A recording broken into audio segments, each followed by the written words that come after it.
isu sama falkeenana wadaniyo seete nin lagu seexdo oo ha seexan xilbad sida ha seexan nin lagu seexdo oo ha seexan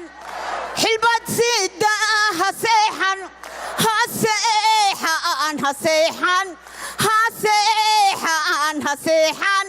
soo jeedo xasano fajigno samiriya dulqaad ba ebahay ku siiye samiriya dulqaad ba ebahay ku siiye samaniya wanaag ba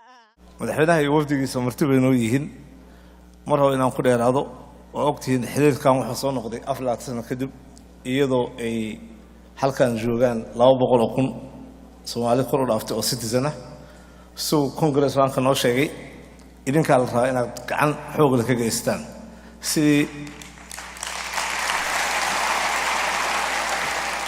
sidii xiriirka labada dal loo soo celin lahaa loo xoojin lahaa iyo sidii dalka Soomaaliyeed wax loogu qaban lahaa maskax karti dhaqaale inta idinka lagu toomeeyaa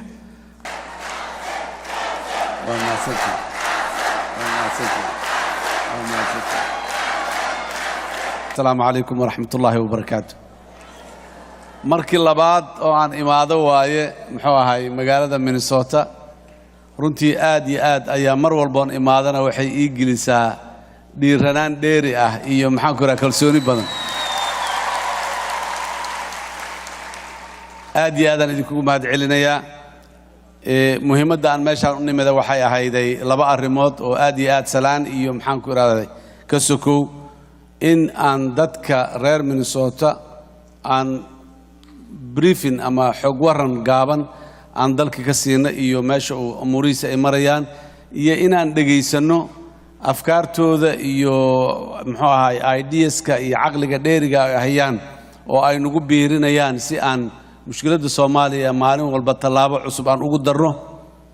iyo haddii ay jiraan walaalo ka tirsan oo wax tabanaya inaan tabashadooda dhageysano intaas ayaa muhiimsanayd dalkeena Soomaaliya waa inaan marka ka dhowrnaa meel burqad yar oo madow oo shabaabku ay xero tababar inta ka sameystaan ay dadka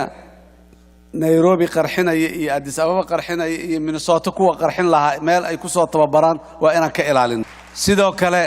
waxa la yiraahday fulay xantiis ma mooga reer Minnesota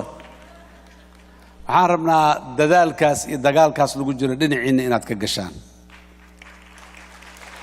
cadawgu halkaasna waa jiraa halkanna waa joogaa caruurta in laga ilaaliyo waay kan militariga ilaahay idankiis mar dhow waxaan rabnaa dalka Soomaaliya meel kamida oo shabaab ka taliyo oo xiriyo ku leeyahay la yiraahdo inaan jiri doonin mar dhow aan rajaynayna daalida midkan qaraxyada iyo baabuurta ismiidaaminta iyo waxa ana muxuu ahay isaguna muddo u dhamaan doona inta qaraxyada iyo waxad maqashaan waxa aad iyo aad uga tiro badan